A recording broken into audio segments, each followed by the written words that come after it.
The story begins with MI6 agent Noel Bissett working alongside the CIA on a secret mission during Spain's La Tomatina festival. They're tracking a Russian arms dealer named Viktor Gradov. Noel's team spots a man wearing a gray hat, gray jacket, and a pink shirt matching Gradov's description. But when they get a closer look, it's not him. It turns out the enemies are using decoys, and there are 3 men dressed similarly to confuse them. Suddenly, a suspicious van arrives, and Noel senses something is wrong. Coop, one of the agents, checks the van through his camera, but while adjusting the angle, a sniper takes aim at him. Chaos breaks out as Gradov's men ambush the team. The attackers jump out of the van and storm the control van where their surveillance team is based. One by one, her teammates are killed until only Noel is left. While the enemy's hacker tries to link into the Echelon surveillance system, Noel fights back. She manages to kill the agent who murdered Jax by using him as a human shield against the sniper. She also kills the fake waitress at a nearby cafe and takes out the sniper himself. Just as the enemy programmer completes the Echelon link and prepares to leave, Noel arrives to stop them. But she doesn't realize there's one last enemy left, and she gets shot with a shotgun. Their mission fails. Noel's entire team is dead, and she is presumed killed in action. Back in London, US President Will Derringer, a former action movie star, and UK Prime Minister Sam Clarke, a former soldier, hold a press conference about NATO. Tensions between them rise as their leadership styles clash publicly. Also, Sam doesn't respect Will, because he's just an actor with no experience in politics. Honestly, I can't blame Sam. After all, in reality, no one would actually elect an actor to be their president, right? To calm the media and prove their unity, both leaders board Air Force One for the NATO summit in Trieste, Italy. While on the plane, a man pretending to be a waiter sneaks into the surveillance room and kills the entire monitoring team. Sam notices bloodstains and quickly stops the fake waiter before he can do more damage. Explosions on board give the spy another chance, and he manages to kill more of the guards protecting the 2 leaders until one of the agents kicks him away with full force.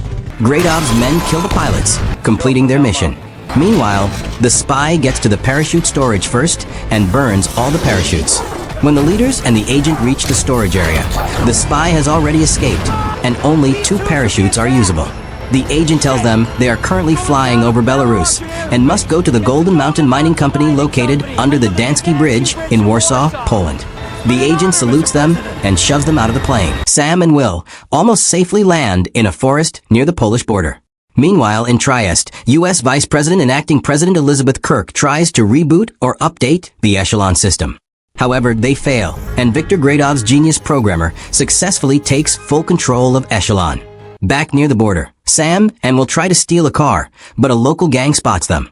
Will confidently approaches the gang, thinking they might recognize him from his famous old action movie Water Cobra. A fight breaks out, intense but entertaining.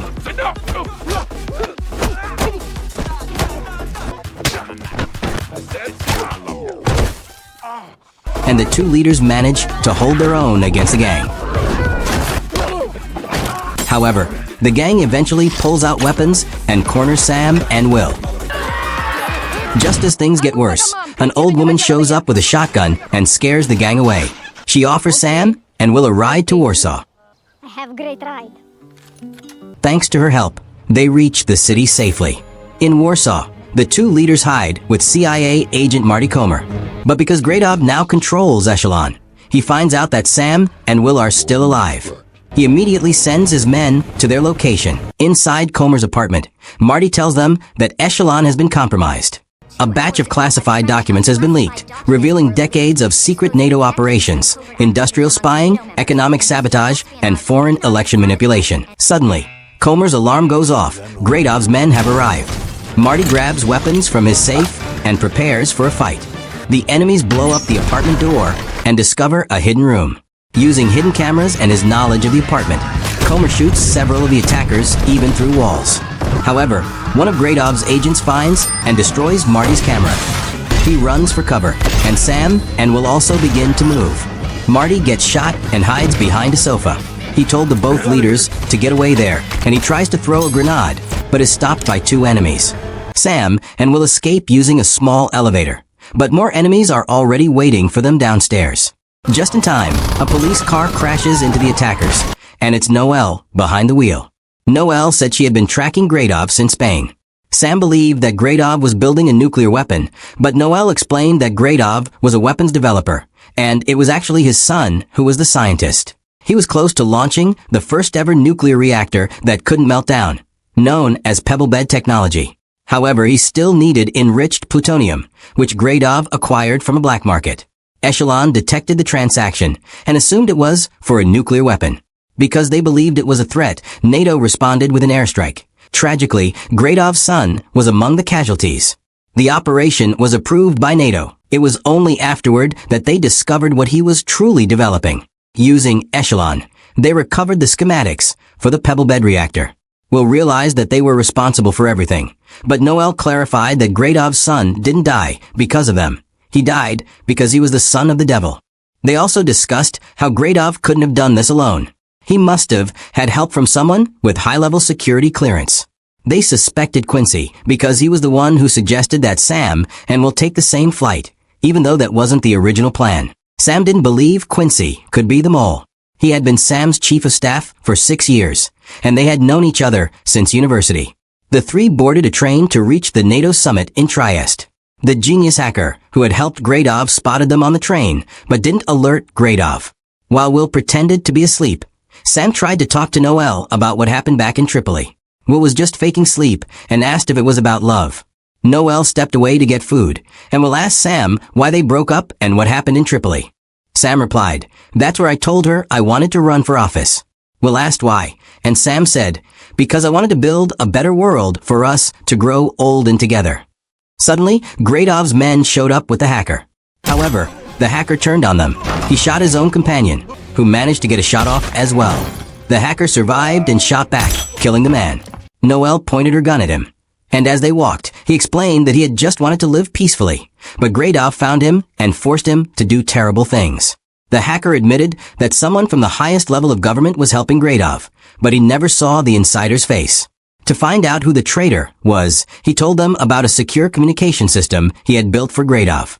The only way to trace the traitor was to go to a building in Croatia at 12 Lavoska Street in Zadar. On the 5th floor, they would find a secure terminal. He wrote the access prompt on Will's hand. By running the program, they could find out who among the people with high security clearance had been communicating with Gradov.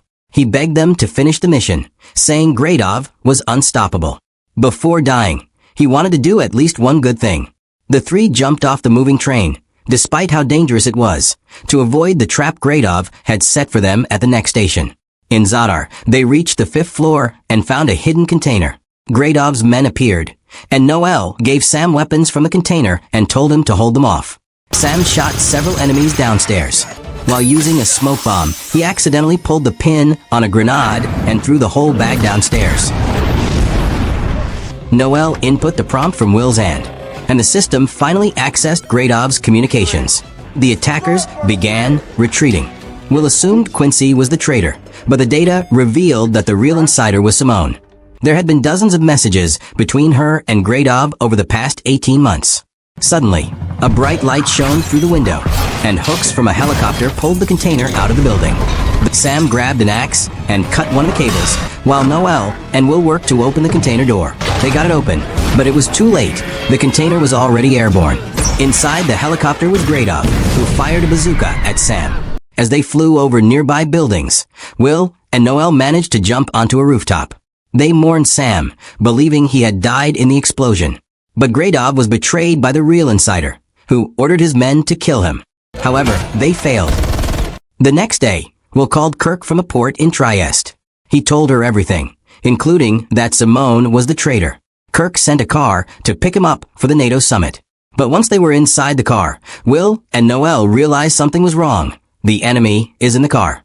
It turned out that Kirk, not Simone, was the real traitor.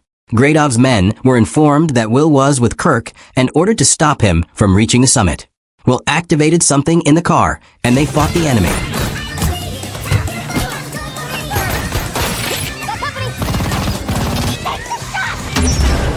He accidentally shot the driver while trying to hit the enemy.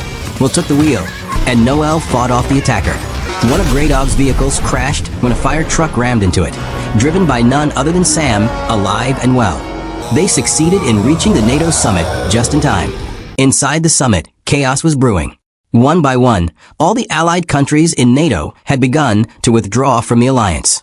But when Sam and Will arrived, they made it clear it wouldn't be that easy to dismantle the alliance. They understood why the other nations were frustrated, ashamed even. They understood the anger, but they also understood something deeper. The world still needed NATO. But Vice President Elizabeth Kirk didn't share that optimism. "This alliance means nothing," she snapped. Before anyone could respond, a gunshot rang out. Gradov had pulled a gun and shot Kirk. Chaos exploded. Delegates screamed and ran for cover as bullets ripped through the summit hall.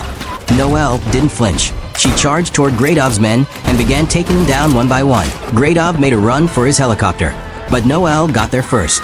She leapt onto him midair, dragging him back down. Will and Sam climbed up to help.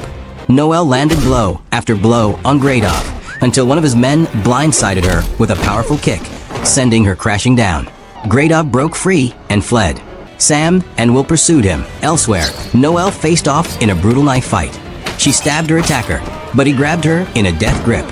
Thinking fast, she threw him down the stairs, killing him instantly. Meanwhile, Will and Sam reached the summit bar, where Gradov ambushed them again. He opened fire, forcing them into cover. But eventually, he ran out of bullets.